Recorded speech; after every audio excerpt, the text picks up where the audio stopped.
Okay, cool. So, hi, welcome to Too Busy for AI, the podcast for people who are too busy to keep up with AI but cannot afford to fall behind.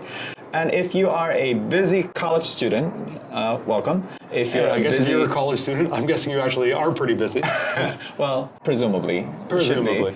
And if you're a busy early career professional competing in an AI market, well, also welcome. And I think if you don't think you're competing in an AI market, I'm assuming you're in the trades or maybe, yeah, I can think maybe the trades. I'm guessing everybody else is going to be competing in an AI job market.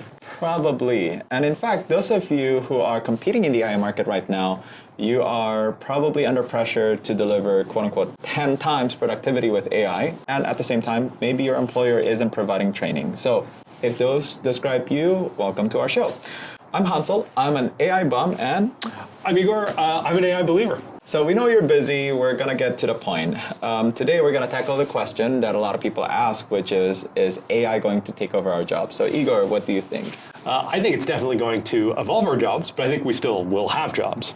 Okay, well, according to a recent study in 2025 called Canaries in a Coal Mine, specifically for people between 22 to 25-year-olds, there has been a 13% decline in jobs overall, especially when the roles are exposed to AI as opposed to something in the trades. And for software developers in particular, we've seen a drop of 20% of jobs, which is probably what we're seeing a lot in our spheres of influence too. For software in particular, for coding tasks, in 2023, the study notes that AI solved about 4% of coding tasks. Igor, do you remember how many percent is being solved by AI in 2024? I'm going to guess 25%. Oh, okay. 25% is a good guess. According to the study, it's actually 71%. 71% of coding tasks are actually being solved by AI in 2024. It's 2025 now. I'm not sure if I necessarily believe that. I'm not sure if you see that, but we'll discuss that. Okay, so next, the biggest takeaway that we're going to have for this episode that we're just going to share right now for those of you who are busy is that things that can be automated are going to be automated, and it's going to be automated fast. That said, the study also seems to note that AI cannot replace human expertise, especially when it comes to leadership, engagement, and judgment. Basically, all the parts that require soft skills, all the parts that require emotional intelligence and direct human interaction. I think what you might find interesting from us old people is that this isn't actually new. It's been happening all through our careers.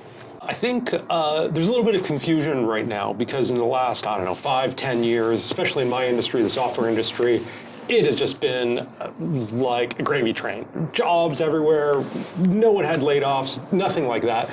But I think when I started my career, 2001, I got to experience the dot-com bubble bursting. And wow, you were totally part of the dot-com bubble. I was not in the industry yet. I was actually just kind of starting my college career. Yeah. So speaking of the gravy train, I was actually able to drop out of high school at 15 years old. I literally got an internship at a company writing software. I did Y2K conversions. I didn't have a driver's license. They were expensing my cabs to go stay in hotels as a 16-year-old. I did end up going back to college, but that's kind of where it started. During my internships, it was like crazy. I was working at a company and literally the other company up the street drove a van up in front of our company with a billboard that says, "Don't like your job, come work for us." Literally, as an intern, I just walked up the street and got a new job. I mean, the market was just crazy good, money, beer, everything. And then Beer, yeah. They literally had deliveries straight from the brewery. The times were fantastic. That's insane. It really was. And then literally 6 months later, you couldn't get a job anywhere. And I went to computer engineering at Waterloo, which is top program, top students, blah, blah, blah. And literally my peers are working at Home Depot. So we went from get paid as much as you want anywhere to you're working at Home Depot. And that lasted maybe 2 or 3 years. And then the market sort of improved and things got better. And so I think this is unfortunately normal. And I think there is another side to this where we will come out the other end. For our listeners, especially the ones who are too young to remember the dot-com bubble, Can you go over a little bit more about what the dot-com bubble was, just really quick, and why it happened? Yeah, 100%. So I don't know if you can imagine a world without like the internet. It turns out the internet's new and just didn't exist. No one heard of it. Just like imagine pre-ChatGPT. That makes me feel old. Gosh. Yeah, so the internet didn't exist, and the dot-com bubble was already being like, we can do everything on the internet. And so this is when it was like, there were no search engines, so there were search engines now, and there was no travel websites. You had to go to like a travel agent. I don't think you guys know what that means anymore. And they were just like, oh my God, every job is going to disappear. Everything's going to go to the internet. It's all going to be automated, blah, blah, blah. And But travel agents did kind of disappear. They did, but traveling did not disappear. Traveling didn't disappear. But travel agents, for the most part, have basically disappeared. Yep, you're absolutely right there. But I think those travel agents probably have other jobs now. I'm actually kind of curious about what other jobs might have disappeared from the dot-com bubble era. I get the sense that there were a lot of things that disappeared after the internet came along. Well, I think what I love is you'll find these articles that are like, oh my God, everything's going to change, every job's going to disappear. And then you're like, oh, this is from like 1907. And it's so hard to tell the future. Like there was this fantastic article saying like New York City couldn't scale. And the reason it couldn't scale was because there were so many horses, there was so much poop that the horses were generating that like you wouldn't be able to walk in the streets because there was so much poop in the streets. And it's like, well, that's not a problem anymore. We don't have horses. And like society continues.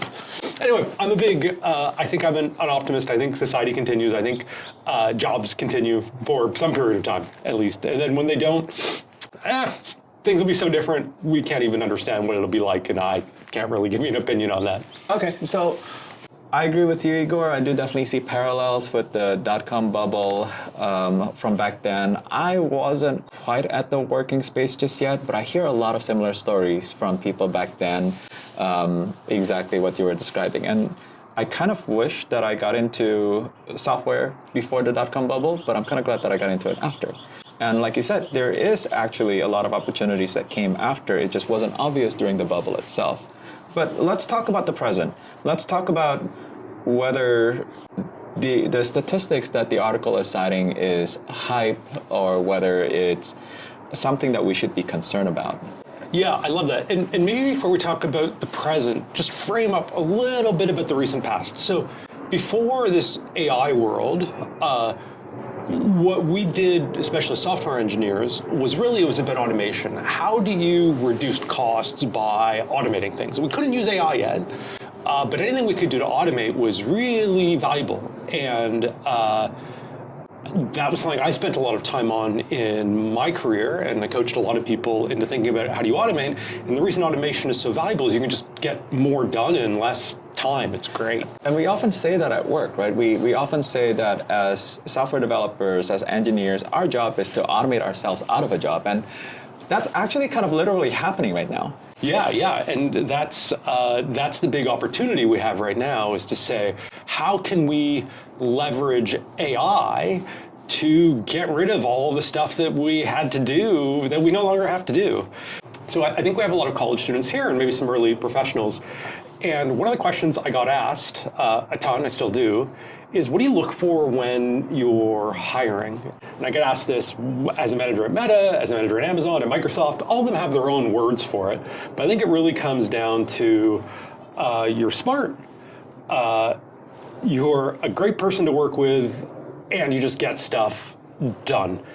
So in this world of AI, that's great, because the specific technical skill doesn't matter. Being smart means I know you'll be able to get different things done, and AI is just like an augment for that. Getting stuff done, being proactive, the AI can do that for you, which is going to be awesome. And then the thing you're going to need is being a good person and being great to work with, and that's those leadership skills that I think will be really, really helpful. Well, I think that's great, and I definitely agree with you about you want to work with people you like. I mean, that's kind of like a bare minimum, right? But realistically, part of the question I think a lot of people are asking is, are there even jobs to apply for right now? Because right now, I get so many messages on LinkedIn where people are contacting me saying, hey, so I have passed the interview rounds at Amazon, but right now I'm on pause because they say there isn't a team to accept me just yet. What can I do? And I feel kind of bad for saying this, but I'm kind of ghosting them right now because I'm not sure what to say. I'm not at Amazon anymore anyway. Maybe I should just actually respond to that.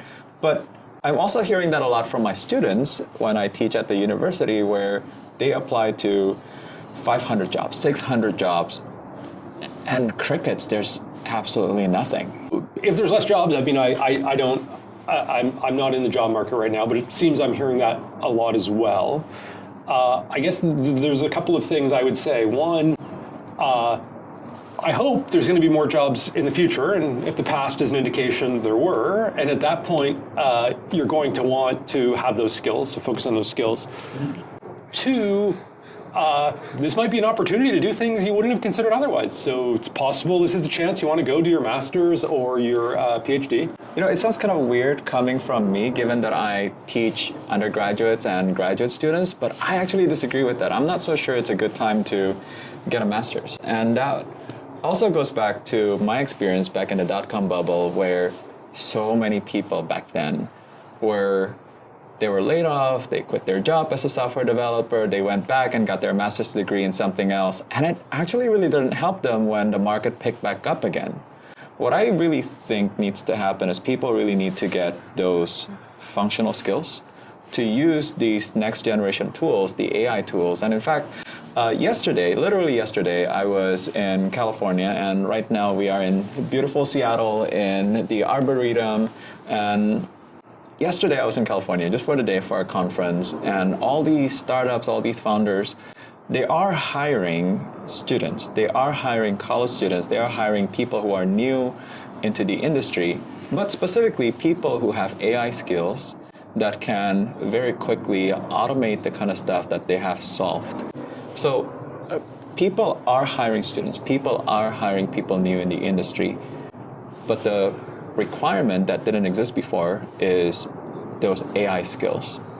And I think instead of getting a master's, everybody should really just spend a lot more time with AI, become really, really proficient with this new tool so that you can be prepared when the market picks back up again. I think the other thing I might say is maybe now's the time to get a gap year and go visit India. Who knows? Could be a fun time. Well, I think one of the things I've heard you say that I think is the most valuable is, like, do not think of AI as magic. Think of AI as a tool that's going to help you in really two domains. One is, how do you take stuff that you used to do and make it cheaper? And two, how do you get better at learning stuff? And those are the big areas I would focus your time on. So Igor, I totally agree with everything that you said. And the reason why I am currently an AI bum is because I've spent almost 20 years in big corporate FAANG companies, and right now I believe that that's kind of in the past. And that what everybody needs, including myself, is to double down on this AI stuff, really build those skills that are going to be necessary to move into this future where everything's going to be automated at breakneck speed than anything we've ever done before. And that's also part of the reason why I want to do this podcast and bring all of you along. Well, I love that. And I am actually at the other extreme where I'm still in a FAANG company, and I'm really looking forward to seeing how we take our sort of current big company problems and use AI to solve those. The mental shift that I think we're trying to share here is that, like you said, AI isn't magic. It's really just software automation that is cranked up to 11, cranked up to 20. And it's really not about AI taking jobs. It's a continuation of everything that you said, where we went from horses to cars to before the internet to everything's just moving so much faster.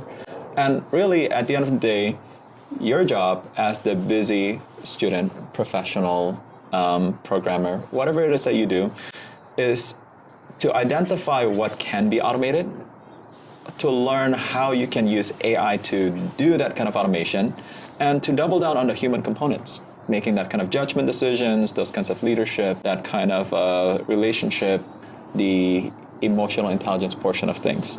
To our busy listeners, a challenge that we have for you to prepare for your future workforce is think about one solved problem in your work. Something that you've done so many times manually over and over again, and you know exactly the steps that you need to do. Spend about 15 to 30 minutes to see if you can automate it with AI. After that, if you are willing, if you're allowed to do so, share it with us. We'd love to hear what the solved problem was that you automated, whether you were successful or not successful at automating it. And we would love to feature those stories, give feedback, maybe even share some live experimentation with you to give more tips on all of that. Yeah, I love it. I think that's great. Cool. So until next time, and Igor, I think that next time, in the near future, we should talk about how AI hilariously or horrifically fail miserably in our next episode. I think that'll be great. Cool. Awesome. See ya.